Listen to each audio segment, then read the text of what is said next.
ಶತ್ರುಗಳ ರಣಬೇಟೆಗಾರ sky striker ಇದು.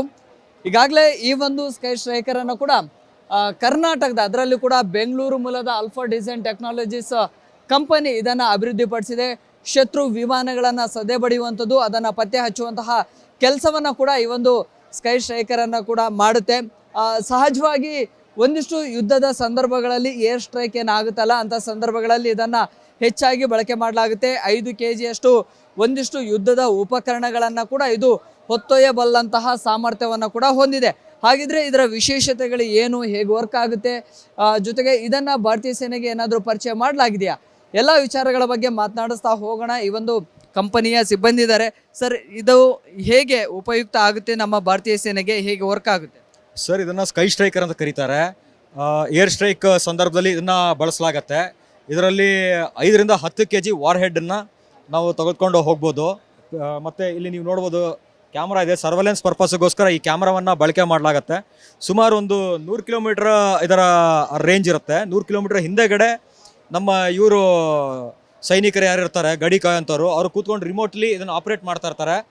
ಆಮೇಲೆ ಅದನ್ನು ನೋಡಿದ ತಕ್ಷಣ ಈ ಕ್ಯಾಮ್ರಾದಲ್ಲಿ ಏನು ಗೊತ್ತಾಗುತ್ತೆ, ಇದು ನಮ್ಮ ಶತ್ರುನ ಮಿತ್ರನ ಕಂಡುಹಿಡ್ಕೊಂಡು, ನಮ್ಮ ಶತ್ರು ಆದರೆ ಇದನ್ನು ನೇರ ತೊಗೊಂಡೋಗಿ ಅದರ ಮೇಲೆ ಟ್ಯಾಂಕರ್ ಮೇಲೆ ಆಗಿರ್ಬೋದು, ಅಥವಾ ಆ ಬಂಕರ್ಗಳ ಮೇಲೆ ಆಗಿರ್ಬೋದು, ಅಥವಾ ಶತ್ರು ಪಡೆ ಮೇಲೆ ಡೈರೆಕ್ಟಾಗಿ ತೊಗೊಂಡೋಗಿ ಆಕ್ರಮಣ ಮಾಡ್ಬೋದು ಸರ್. ಇದರಿಂದ ಏನಂದರೆ ಯಾವುದೇ ಒಂದು ರೀತಿಯ ಒಂದು ಪ್ರಾಣಹಾನಿ ಆಗೋದಿಲ್ಲ. ವೇಸ್ಟ್ ಆದರೆ ಇದೊಂದು ಮಾತ್ರ ಇದಾಗತ್ತೆ. ಇದು ಪೂರ್ತಿ ಇದನ್ನೇ ಒಂದು ಬಾಂಬರ್ ರೀತಿ ಆಗುತ್ತೆ, ಸೂಸೈಡ್ ಬಾಂಬರ್ ರೀತಿ ಹೋಗಿ ಹೊಡೆಯುತ್ತೆ. ಸುಮಾರು ಒಂದು 120ರಷ್ಟು ನಮ್ಮ ಭಾರತೀಯ ಭೂಸೇನೆಗೆ ಇದನ್ನು ಕೊಡಲಾಗಿದೆ. ಅದಲ್ಲದೆ ಒಂದು 400ಕ್ಕೂ ಹೆಚ್ಚು ನಾವು ಇದನ್ನು ರಫ್ತು ಕೂಡ ಮಾಡಿದ್ದೇವೆ ಸರ್. ಇಸ್ರೇಲ್ ಅಂತಹ ರಾಷ್ಟ್ರಗಳಿಗೆ ನಾವು ಇದನ್ನು ರಫ್ತು ಮಾಡಿದ್ದೇವೆ. ನಮ್ಮ ಪ್ರಧಾನಮಂತ್ರಿಗಳ ನೆಚ್ಚಿನ ಯೋಜನೆ ಆತ್ಮನಿರ್ಭರ ಭಾರತ ಅಡಿಯಲ್ಲಿ ಇದನ್ನು ನಿರ್ಮಿಸಲಾಗಿದೆ ಸರ್. ಈಗ ಸರ್, ಇಸ್ರೇಲ್ ಸೇರಿದಂತೆ ಬೇರೆ ಯಾವ ರಾಷ್ಟ್ರಗಳಿಗೆ ಇದನ್ನು ಕಳಿಸ್ಕೊಟ್ಟಿದ್ದೀರಿ? ಜೊತೆಗೆ ಬೇಡಿಕೆ ಹೇಗಿದೆ ಇದರಿಂದ? ಬೇರೆ ಬೇರೆ ವಾರ್ ಝೋನ್ಗಳಲ್ಲಿ ಇದು ಯಾವ ಯಾವ ರಾಷ್ಟ್ರಗಳಿಗೆ ಹೇಗೆಲ್ಲ ಬಳಕೆ ಮಾಡ್ಕೊಂಡಿದ್ದಾವೆ ಸರ್? ಸರ್, ಸದ್ಯಕ್ಕೆ ಏನಂದರೆ ಇದನ್ನು ನಾವು ಇಸ್ರೇಲ್ ಮತ್ತು ಭಾರತ ಮಾತ್ರ ಕೊಟ್ಟಿರೋದು. ಭಾರತಕ್ಕೆ 120 ನಂಬರ್ ನಾವು ಭೂಸೇನೆ ಕೊಟ್ಟಿದ್ದೇವೆ. ವಾಯುಸೇನೆಯಿಂದ ನಮಗೆ ಆರ್ಡ್ರ್ ಕೂಡ ಇದೆ. ಇನ್ನು ಮುಂದಕ್ಕೆ ನಾವು ಒಂದು 400 ರಿಂದ 500 ಈ ಥರದನ್ನು ಮಾಡಿ ಕೊಡಬೇಕಾಗತ್ತೆ ನಮ್ಮ ವಾಯುಸೇನೆಗೆ. ಅದೇ ರೀತಿ ನೌಕಾಪಡೆಯವರು ಕೂಡ ಕೇಳಿದ್ದಾರೆ. ನೌಕಾಪಡೆಗೂ ಕೂಡ ಮುಂದಿನ ದಿನಗಳಲ್ಲಿ ನಾವು ಕೊಡ್ತೇವೆ. ಮತ್ತು ಇಸ್ರೇಲ್ ಅಂತ ರಾಷ್ಟ್ರಗಳಿಗೆ 400ಕ್ಕೂ ಹೆಚ್ಚು ನಾವು ಇದನ್ನು ರಫ್ತನ್ನು ಮಾಡಿದ್ದೇವೆ ಸರ್. ಸರಿ, ಹೆಚ್ಚಾಗಿ ವಾರ್ ಝೋನ್ಗಳಲ್ಲಿ ಈಗ ಒಂದಿಷ್ಟು ಡ್ರೋನ್ಗಳನ್ನು ಹಾರಾಟ ಮಾಡುವಂಥದ್ದು, ಜೊತೆಗೆ ಒಂದಿಷ್ಟು ಮಿನಿ ಡ್ರೋನ್ಗಳಂತಲೇ ಇರುವಂತಹ ಒಂದಿಷ್ಟು ವಿಮಾನಗಳನ್ನು ಕೂಡ ಕಳಿಸ್ಕೊಡುವಂಥದ್ದು, ಅದನ್ನು ಟ್ರೇಸ್ ಮಾಡುವಂಥದ್ದು ಹೇಗಿರುತ್ತೆ, ಎಷ್ಟು ಕಿಲೋಮೀಟರ್ ವ್ಯಾಪ್ತಿ ತನಕಲೂ ಕೂಡ ಇದು ಅಬ್ಸರ್ವೇಷನ್ ಇರುತ್ತೆ, ಜೊತೆಗೆ ಎಷ್ಟು ವೇಗದಲ್ಲಿ ಇದು ಕಾರ್ಯಾಚರಣೆಯನ್ನು ನಡೆಸ್ತಾ ಇರುತ್ತೆ?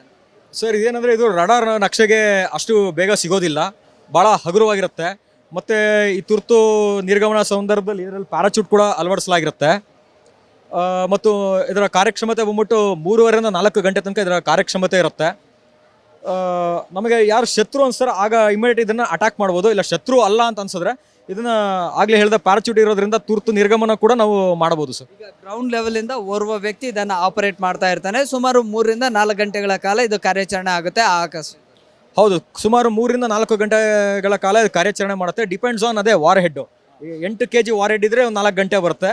10 kg ಇದ್ರೆ ಅದು 2.5 ರಿಂದ 3 ಗಂಟೆ ಕಾರ್ಯಕ್ಷಮತೆ ಇರುತ್ತೆ. ಈಗಾಗಲೇ ಆತ್ಮನಿರ್ಭರ ಯೋಜನೆ, ಭಾರತ ಯೋಜನೆ ಅಡಿಯಲ್ಲಿ ಇದನ್ನು ಅಭಿವೃದ್ಧಿಪಡಿಸಲಾಗಿದೆ. ಇಸ್ರೇಲ್ ಸೇರಿದಂತೆ ಬೇರೆ ಬೇರೆ ರಾಷ್ಟ್ರಗಳಿಗೂ ಕೂಡ ಕಳಿಸ್ಕೊಡ್ಲಾಗಿದೆ.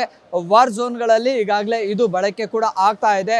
ನಮ್ಮ ಕರ್ನಾಟಕದ ಒಂದು ಕಂಪನಿ ಬೇರೆ ರಾಷ್ಟ್ರಗಳಿಗೆ ಈ ಒಂದು ಉತ್ಪನ್ನಗಳನ್ನು ರಫ್ತು ಮಾಡ್ತಾ ಇದೆ ಅಂತ ಹೇಳಿದ್ರೆ ನಿಜಕ್ಕೂ ಕೂಡ ಹೆಮ್ಮೆ ಅಂತ ಅನ್ನಿಸ್ತಾ ಇದೆ. ಮುಂದಿನ ದಿನಗಳಲ್ಲಿ ಬೇರೆ ಬೇರೆ ರಾಷ್ಟ್ರಗಳೊಂದಿಗೂ ಕೂಡ ಇದನ್ನು ರಫ್ತು ಮಾಡುವಂತಹ ಒಂದಿಷ್ಟು ಮಾತುಕತೆಗಳು ಕೂಡ ಆಗಿದ್ದಾವೆ. ಈ ಬಾರಿಯ ಏರ್ ಶೋನಲ್ಲಿ ಎಲ್ಲರ ಆಕರ್ಷಣೆಗಳಲ್ಲಿ ಇದು ಕೂಡ ಒಂದಾಗಿದೆ.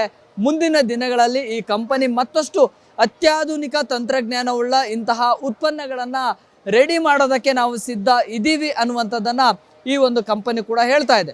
ಕ್ಯಾಮರಾ ಪರ್ಸನ್ ಯಶವಂತ್ ಜೊತೆ Prakash D Rampur, public TV, Bengaluru.